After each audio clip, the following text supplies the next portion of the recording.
Good morning. Another ordinary morning in Iowa City. A nice Indian summer December day. Up on Clinton Street, the girls are walking back and forth from the dormitory to the Pentecrest. And yet I understand that there are about 2 busloads of state cops spread here and there around Iowa City. They're slowly coming up the stairs. The police are looking out their windows at them, ready to open the door. Start rock!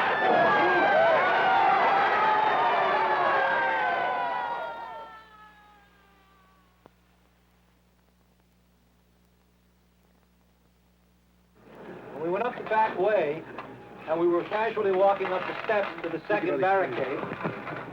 We were confronted by 7 or 8 campus security and Iowa City police. And at that point, the Iowa City policeman screamed out in a state of panic, as he was.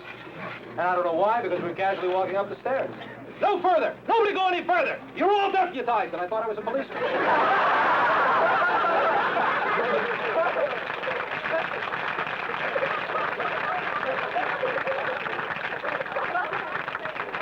Very quickly, I wasn't, because he took the mace can and squirted me in the eyes. Out of there, we went over to the library, where all good Iowa students go, and we spent a little time inside the library, talking to students, asking them to stop down now. All this time, you see, the police were rolling around, and somebody would drop by from somewhere, we didn't know where, and he'd say, "The police are going that way," and we would go this way. At this point, I was told by somebody that they'd been told to get the kid with the megaphone. You know, well, I thought of giving it to somebody.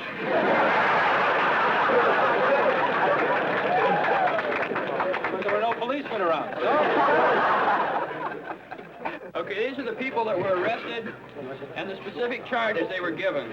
Everyone who pleaded today pleaded not guilty. Karen Harvey was charged with disorderly conduct, resisting an officer. Fred McTaggart was charged with disorderly conduct. David Drum was charged with disorderly conduct. Bert Marion was charged with inciting a disturbance and later with resisting an officer. Paul Kleinberger was charged with conspiracy. Ross Peterson was charged with conspiracy. Barb Schmulowitz was charged with disorderly conduct. David Grant was charged with disorderly conduct. You tell me that I've broken laws and that I'll pay for my crime. You say you'll put me in prison for a very, very long time. Well, I'm awfully sorry, gracious sir, but that's what you'll have to do. For I cannot kill the innocent, no, not even for you.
regards to Dow and napalm. The United States is involved in napalm. We have American troops there. So long as the United States is sending men to war, it would be unthinkable that we would not supply the products, the materials that they need. My country, right or wrong, is about as sensible as saying my mother, drunk or sober. You get into it because there are positive things that really needed to be done then. A few of them have been done since, like, LBJ, he gone. I did it in part because there had grown on the campus a certain sentiment to which I was forced to respond. And it was personally, in the deepest possible sense, it was solidarity with my own son, who years from now will face that decision, and I had better face it in my own timid way first. I mean, I think that's the reason I carried a sign. People came wondering what was going to happen, wanting to do something, and here came a battery of speeches which simply said, Dow Chemical is here, so let's go talk to the Dow representative. And that was translated in everybody's mind into, run the gamut, to this is exciting, romantic, my boyfriend is doing it, I'm doing it with him, to somebody who had a very sincere commitment, like David did, to stopping the war in Vietnam, and was expressing himself by wearing a cloak of death, to whatever each person felt was the thing, manifested itself in going into the building. I had he was about a year and a half old at the time, a son, and when those cries from the babies went up, the burning babies, it just did something to me. That was also the year of the flower people, love and happiness and even jocularity and fun, because if we were talking about something, we were talking about what America was losing. The possibility of self-confidence, the possibility of working to make America better instead of getting trapped in a thing like that Vietnam expedition, which is totally a product of paranoia and fear and overreaction. Now we look at this film and we can tell that we didn't do anything as far as the war was concerned, but we did do something, I think, as far as ourselves are concerned. I happen to think that we've done something that in the long run helps get the gap between popular misconception and popular frenzy and world reality back barely within the limits of national sanity. Found out the Marines were coming to dear old you, and I won't fight you I'm on the other side. I'm gonna choose for what I live and die. I'm here to raise my body on the line. It's a ritual, maybe, it's a ritual that hadn't been established very long, but it's a ritual, and this is the way the individual can achieve meaning. The experience of being in that demonstration, of being alive at that hour, in a manner of speaking, coming alive at that hour, it was a very great experience. It sort of was a new church for a while. The demonstrations now, they're a drag to me right now. I don't know, there's something about getting together with lots of people for a moral cause. I mean, a demonstration is sort of like going to Sunday school. You do it for 1 hour out of the whole week. I don't think that violence and confrontation is going to take a society all the way from corruption to utopia, but for a while it worked.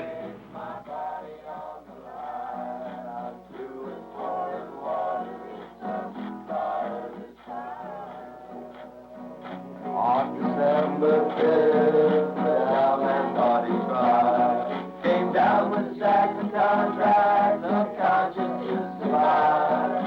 When he got to Iowa, had quite a job to do. It took 300 cops to get that fucker through. And I won't fight your war, I'm on the other side. I'm gonna choose for what I live and die. I'm here to place my body on the line. SDS was accused of wanting to provoke a confrontation so that people could get their heads busted, so that people would be radicalized. Okay, now that's a position that two girls took when they sat down on the steps, wouldn't leave, and were carried away. They believed that SDS had this policy that that they wanted to get had people's busted, which is, you know, a pretty bad thing. But they also saw the connection between the university as an agent in a very complex society and the industrial element in the society, and all of a sudden you dramatize the whole vast interconnection and the way decisions and power is wielded, which is so frightening. This military-industrial complex, Eisenhower's one great phrase, has infiltrated the university so far that something was bound to pop. We are the key institution. The way higher education is financed, with the way research is financed, with the way graduate students are paid to come to the university, and with the whole change in curriculum toward producing a certain kind of student rapidly to supply the needs of the technological enterprise. We're all shifted toward the USS Enterprise. Let's sailing out of town, and I won't fight you all, I'm on the other side. I'm gonna see, oh, while I live and die, I've been We raised the question about the scale. Say 200 people in a community of 20,000 students, if we're going to make a demonstration, it's like David and Goliath. At the very largest, there were never more than about 700 or 800 people. But 700 or 800 people out of a campus of 17,000. This is no bandwagon. This is really no bandwagon. Yes, but if those people who didn't respond then were to see that film now, they would respond immediately to the film with full awareness, because in the course of a year, the same thing has happened so many times that they now know the significance of the action. But there are still people who blame the things which happened on SDS and the radical students who mounted the demonstration. How do you answer this argument that if you just shut up and go away, you dirty radicals, everything will return to normal? You know, there are people who will go see that movie and who will not be moved. Oh, disorderly conduct. Get them, cops. We go there, We don't try. We support the man who says we have to. we give them cows and hogs, we give them rice, we give them food, water, and what do? They turn around and slaughter our men. Is napalm harmful to human beings? No more than electricity, no more than water, or any other combat. No. And you're students for responsible patriotism? We got a caption. Gotcha. Thank you. You know, sometimes when we're thinking about these demonstrations and these cops, we're thinking that we're living in Yoknapatawpha, the fascist society and stuff like that. But things aren't that bad in Iowa City. There's that touching picture in the film of somebody talking across this banner. There's this counter-demonstrator up there with this huge, long bed sheet with letters on it. He's practically hiding his face. It's like he's got it up like a yashmak, like one of those Arab women's veils. He's looking out, but he's suspicious, but he's listening. They were having conversation. They're also recruiting for their other very fine products, such as artificial hearts and whatnot. And artificial limbs, I think they make. Is that right? Yes. Yeah. You've seen the irony in that, and the fact that napalm, which destroys people's limbs, also makes artificial limbs. This is good, I guess. You do see the irony in that. It is ironic. Okay, thank you. It's been getting worse every time. I say if it gets any worse next year, we may have people killed on this campus. I think so. It's stupid. Why should somebody get killed here in the University of Iowa campus that wouldn't prove anything? Right, when they can get killed in Vietnam instead. I agree with you. I don't argue with you. I agree with you, but I want to know what you're going to do effectively and orderly and efficiently about it. Build them schools, build them houses, send them rice, send them food. Make sure that they're good Christians. Yeah, we're trying. Gather round us, people, and join in our song. We've got a movement going, why don't you come along? We've got a lot of work to do, why don't you lend a hand?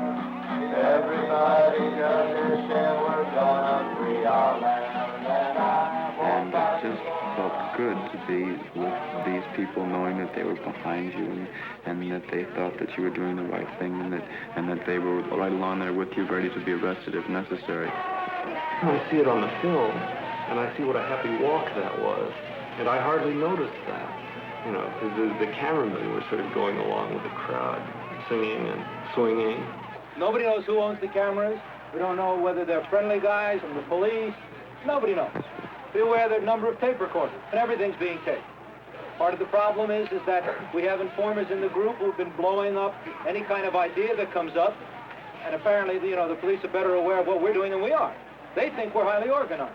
The whole business of it was the difficulty of doing two things that were perhaps impossible to do together. One was to keep high-spirited, to keep acting as if this campus belonged to its students and its faculty members, and as if we wanted to make a loud statement about something, the rest of the campus, but they'd regard it with at least the same forbearance that they'd regard a panty raid or a homecoming rally. At the same time, knowing that there was all this business of outside police probably being called in, and having this feeling of challenge and confrontation in a serious way.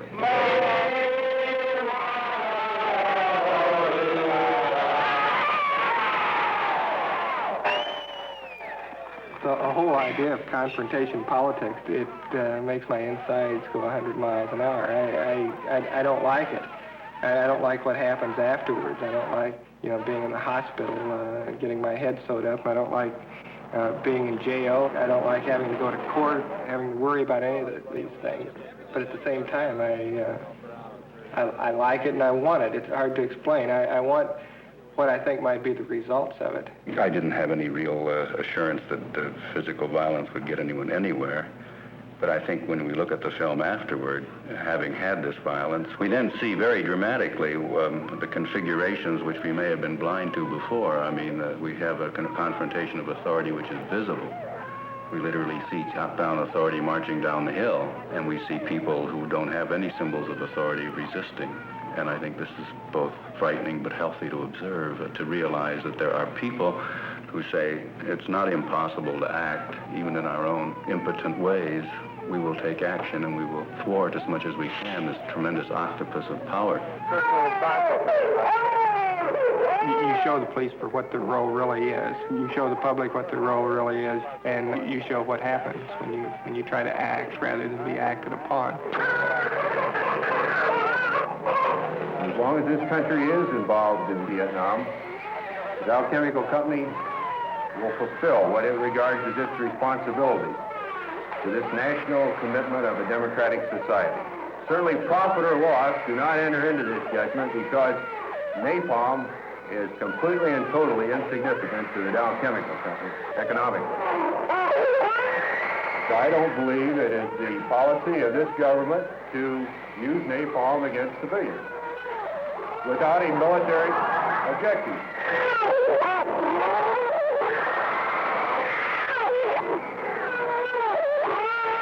I was terrified because it was just such a nightmarish day. And being chased down the hall and seeing one policeman come tearing after Jim Morrill and beating him and beating him and beating him. And then I just couldn't find Fred. And I looked for him for an hour while all these police were just marching around, and we kept asking people. And they wouldn't tell me where he was. This one guy comes staggering down the hall. He's tall, he's got a white sweater on, and they haven't brought him out of there yet. They haven't brought him out because he must be bleeding. The cop didn't stop. The cop kept beating him, and he beat him all the way up the hallway. Then the guy says, can I get my glasses? And he staggered out into here, and he wasn't even running away. And then the cop suddenly grabbed his arm like this, pushed him down to the ground, and whacked at him with the billy club. And after about an hour, I found out he was at the hospital all that time. And to go there and see him just laying there with his head still cut open, I just felt acted upon all day. Dow, for its part, intends to continue pointing its efforts and utilizing its resources to help bring about a better tomorrow and one on which a lasting peace can be built. We believe this demands dedication and zeal and a real concern for mankind. I have a feeling that whole day, our lives were governed by people who had planned in advance exactly what we were going to do, how we were going to do it, and what the outcome was going to be. And I don't mean us. Who planned it? You know, the police.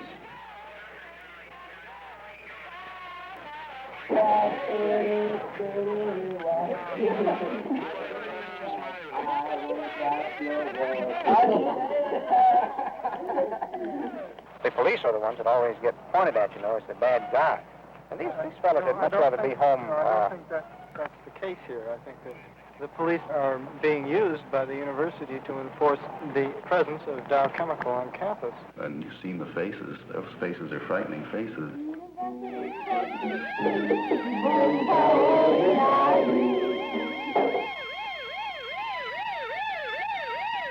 I really think that the policeman is an average person who really doesn't understand what's happening to him. He has been so sheltered by the mass media that we all cry about. He's been spoon-fed in his classes about law enforcement.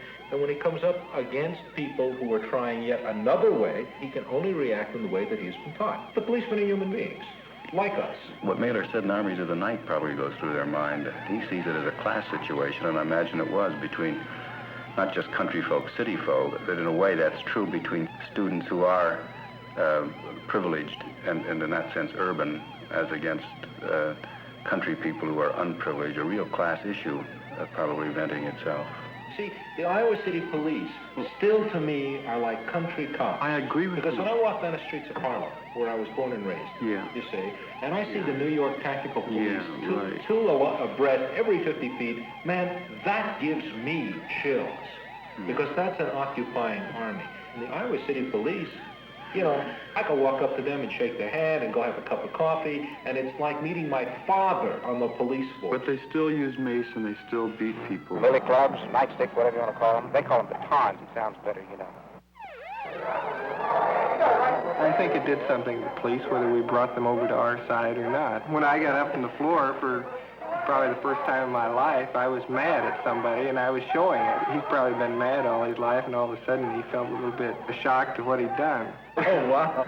I mean, I love my brother, but that's it. No, I can't explain it because it's something deeper than that, but I think when you get into these sort of archetypal situations, a situation of violence, that there's a moment of truth. I can't understand the policeman at all. I mean, I haven't even seen his face. I don't understand anything, but I would suspect that something of the same sort took place in him. Maybe he dug it. Yeah, well, but if he did, it's in the same sense. Maybe it... and then he's free to do his thing, you know. No, not to hit people, but I think there's some self-understanding involved. I think it probably breaks down very simply into we're the goodies and they're the baddies.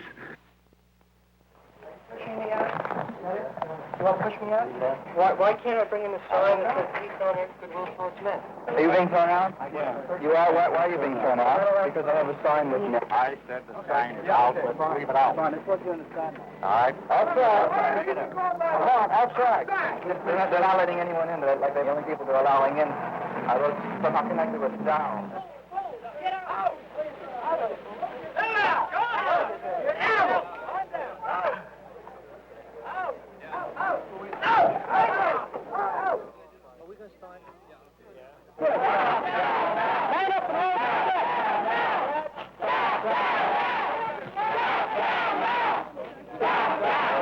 When the cops get out.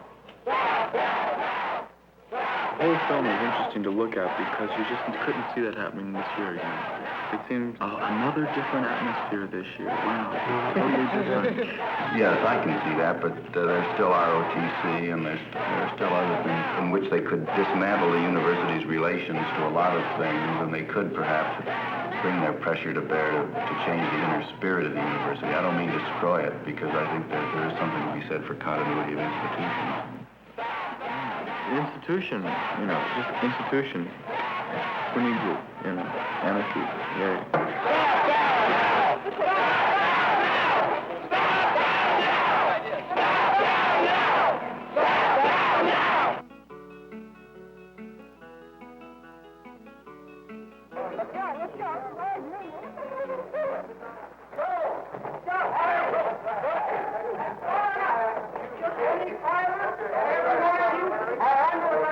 I have the right to go up there.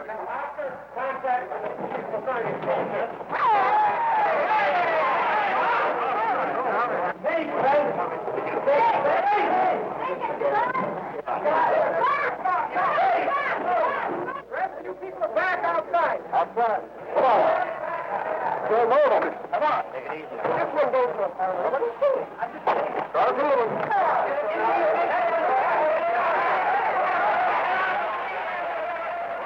We will never have quite this kind of demonstration again. This is timid by comparison to what will have to come next.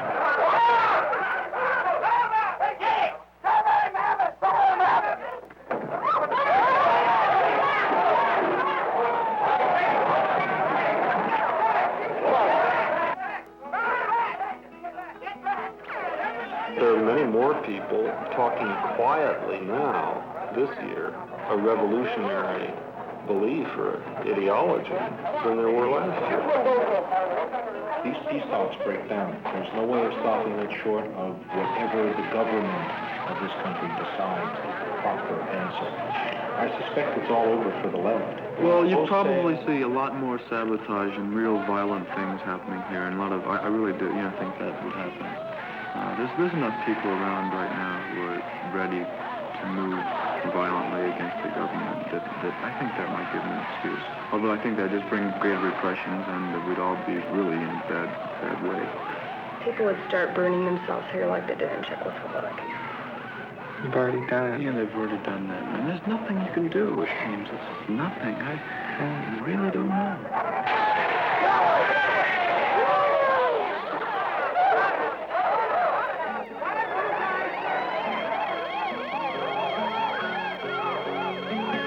Well, you tell me that we all must fight and that we all must believe. But tell me, where did you put your gun and when does your boat leave? Well, I'm awfully sorry, gracious sir, but I know my own mind. Well, I'm awfully sorry, gracious sir, but I'll have to stay behind.